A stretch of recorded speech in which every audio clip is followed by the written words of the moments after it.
શું તમે તમારું ઘર ભાડે આપો છો અને એને લેખિત અગ્રીમેન્ટ નથી કરાવતા, એટલે કે ભાડા કરાર નથી કરાવતા? આવો જાણીએ કાયદો શું કહે છે. જો તમે પણ તમારું ઘર મૌખિક કરારથી કોઈને ભાડે આપો છો તો તમને પ્રોબ્લેમ થઈ શકે છે, કારણ કે તમને નથી ખબર તમારા ભાડુઆત, જેને તમે પોતાનું ઘર, પોતાની માલિકીનું ઘર ભાડે આપો છો, એ વ્યક્તિ કેવું હશે. તો હંમેશા લેખિત અગ્રીમેન્ટ કરાવવું ખૂબ જ જરૂરી છે, જેનાથી તમે કાલે ઉઠીને એના કરારથી તમે એની સાથે કાયદાકીય પ્રોસેસમાં જ્યારે આગળ વધવાનું આવે તો તમારી પાસે લેખિત અગ્રીમેન્ટ હોવું ખૂબ જ જરૂરી છે.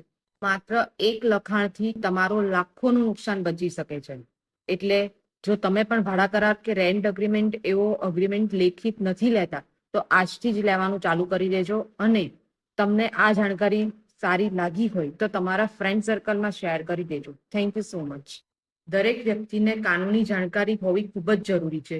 જો તમારે પણ કાનૂની જાણકારી મેળવવી હોય તો મારી આઈડીને ફોલો કરી દેજો. Thank you so much.